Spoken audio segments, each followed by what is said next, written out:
मित्रों नमस्कार। हमारे आध्यात्मिक चैनल ज्ञान ऑफिशियल में आपका हार्दिक स्वागत है।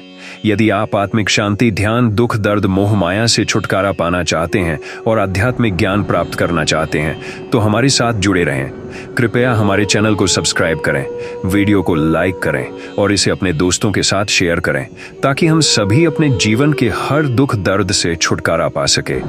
दोस्तों, हिंदू धर्म में जन्म से लेकर मृत्यु तक 16 संस्कार होते हैं और इनमें से सबसे अंतिम संस्कार है दाह संस्कार, जो व्यक्ति के मरने के बाद उसके परिजनों द्वारा किया जाता है। इस संस्कार में कई खास रस्मों का पालन किया जाता है जो मान्यता अनुसार आत्मा को मुक्ति दिलाने के लिए जरूरी होते हैं। ये नियम बड़े विचित्र हैं। अधिकतर लोगों को इसकी सही जानकारी नहीं होती और अगर होती भी है तो आधी अधूरी। गरुड़ पुराण में बताए गए ये नियम केवल मान्यताएं नहीं हैं, बल्कि इनका आधार आध्यात्मिक और वैज्ञानिक दोनों ही है। आजकल लोग इन रीति रिवाजों के पीछे छुपे कारण को नहीं जानना चाहते और जो जानना चाहते हैं उन्हें सही जानकारी उपलब्ध नहीं हो पाती। इसलिए इस वीडियो में हम आपको अंतिम संस्कार से जुड़े कुछ अजीबोगरीब नियम और मान्यताओं के बारे में बताएंगे और कि मृत व्यक्ति को शमशान ले जाते समय उसकी अर्थी के आगे एक व्यक्ति मटके में क्या लेकर चलता है, जिसका संबंध मृत व्यक्ति की शादी के फेरों से कैसे होता है। इसके बाद आप जानेंगे कि मुखाग्नि देने से पहले पानी से भरे मटके को गिराकर तोड़ा क्यों जाता है तथा शव को जलाते समय उसके सर पर डंडा क्यों मारा जाता है। और अंत में हम बताएंगे कि शव यात्रा में मृत व्यक्ति के ऊपर मखाने और सिक्के क्यों फेंकते हैं और शव यात्रा देखकर क्या करने से आपके पाप कर्म कम हो जाते हैं। आज देखने को मिलता है कि हम में से कई लोग अपनी पुरानी मान्यताओं को अंधविश्वास मानते हैं और वैज्ञानिक तर्क देकर धर्म के किसी भी उल्लेख को नजरअंदाज कर देते हैं।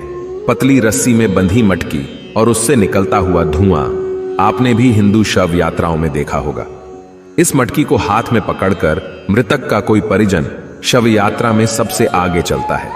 फिर शमशान घाट पहुंचकर इसी मटकी की अग्नि को घास पर रखकर सुलगाया जाता है और इसी से मृतक का दाह संस्कार किया जाता है, यानी कि घर से लाई गई इसी अग्नि से मृतक का शरीर जलाया जाता है। मृतक के घर से लाई गई अग्नि से ही अंतिम संस्कार करने के पीछे एक खास वजह है। दरअसल दूल्हा दुल्हन जिस अग्नि के फेरे लेकर वैवाहिक जीवन में प्रवेश करते हैं, उस अग्नि को मंत्रोच्चारण से घर में स्थापित कर दिया जाता है। अनजान व्यक्ति इसी अग्नि का उपयोग होम, यज्ञ, पूजन इत्यादि में पूरे जीवन करता है। यहां तक कि मरने के बाद भी इसी अग्नि से ही दाह संस्कार किया जाता है। पुराने समय की इसी प्रथा की मान्यता के रूप में आज भी घर से अग्नि जलाकर सुलगा हुआ एक कंडा या उपला मटकी में रखकर शमशान ले जाया जाता है और फिर इसी से मृतक का दाह संस्कार किया जाता है। आइए अब बात करते हैं कि मुखाग्नि देने से पहले पानी से भरे मटके को गिराकर तोड़ा क्यों जाता है। अंतिम संस्कार के दौरान शव को चिता पर लिटाकर मृत व्यक्ति का लड़का या कोई अन्य परिजन पानी से भरा घड़ा अपने कंधे पर रखकर चिता के चारों तरफ परिक्रमा करता है। इस घड़े में एक छेद होता है जिससे पानी निरंतर गिरता रहता है। परिक्रमा करने के बाद यह घड़ा जमीन पर गिराकर तोड़ दिया जाता है, जिसके बाद ही शव को अग्नि दी जाती है। आइए जानते हैं ऐसा करने का धार्मिक और वैज्ञानिक कारण। दोनों के अनुसार हर चीज नश्वर है।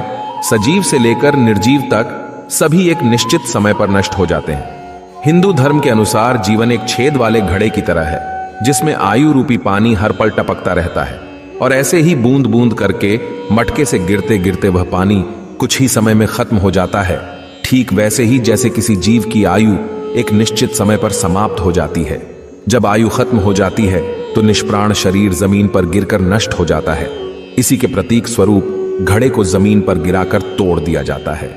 इस प्रथा से समाज को विरक्ति का संदेश मिलता है और मृत आत्मा का अपने संबंधियों से मोह टूटता है। दोस्तों, अगर आपको ऐसा लगता है कि इसके पीछे सिर्फ अंधविश्वास है तो आपको बता दें कि ऐसा बिल्कुल भी नहीं है। दरअसल इसके पीछे एक ठोस वैज्ञानिक कारण है। पुराने समय में शमशान घाट नहीं हुआ करते थे। ऐसे में शव को खेतों में जलाया जाता था। मटके में पानी भरकर शव के चारों ओर घूमने के पीछे वैज्ञानिक कारण यह रहता था ताकि जब शव को जलाया जाए तो आग केवल उसी क्षेत्र में रहे, आगे ना फैले। इसी वजह से परिक्रमा के दौरान पानी गिराकर वहां की जमीन को गीला किया जाता था। दोस्तों, अंतिम संस्कार से जुड़ा एक नियम और भी विचित्र है, जिसके अंतर्गत जब मृत व्यक्ति का शव चिता पर जल रहा होता है तो उसके सर पर जोर से डंडा मारा जाता है। इस क्रिया को कपाल क्रिया कहा जाता है। कपाल क्रिया जितनी विचित्र है उतना ही महत्वपूर्ण भी है। आइए अब बताते हैं इसका आध्यात्मिक और वैज्ञानिक कारण। गरुड़ पुराण के अनुसार शव को जलाते समय यदि उसका कोई अंग शेष रह जाए तो इसको अशुभ माना जाता है। शास्त्रों के अनुसार दाह संस्कार की क्रिया से मृत व्यक्ति का अगला जीवन प्रभावित हो सकता है। इसलिए घी और कपूर के प्रयोग से शव को पूरी तरह जलाया जाता है। कई बार पूरा शरीर जल जाने पर भी सर नहीं जल पाता, इसलिए डंडे से प्रहार करके उसे फोड़ दिया जाता है जिससे वह पूरी तरह जल जाए। डंडे से प्रहार खोपड़ी के बीचों बीच किया जाता है जहां पर ब्रह्मरंध्र होता है। धार्मिक मान्यताओं के अनुसार जिस व्यक्ति का ब्रह्मरंध्र भेद दिया जाता है तो उसे स्वर्ग मिलता है। कभी कभी यह भी संभव है कि अंतिम संस्कार के समय यदि खोपड़ी पूरी तरह न जले तो तांत्रिक इसे अपने साथ ले जाकर तंत्र क्रियाओं में इसका उपयोग करते हैं। ऐसे में मृत व्यक्ति की आत्मा को बहुत कष्ट पहुंचता है और मृतक के परिवार पर भी संकट आता है। दोस्तों, अब आपको बताते हैं कि सर पर डंडा मारने के बारे में विज्ञान क्या कहता है। विज्ञान के अनुसार खोपड़ी की हड्डी इतनी मजबूत होती है कि उसे आग में पूरी तरह जलकर राख होने में बहुत समय लगता है। ऐसे में उसके अधजला रह जाने की काफी संभावना होती है। कभी कभी कोई जंगली जानवर उस बचे हुए हिस्से को अपने साथ ले जाता है।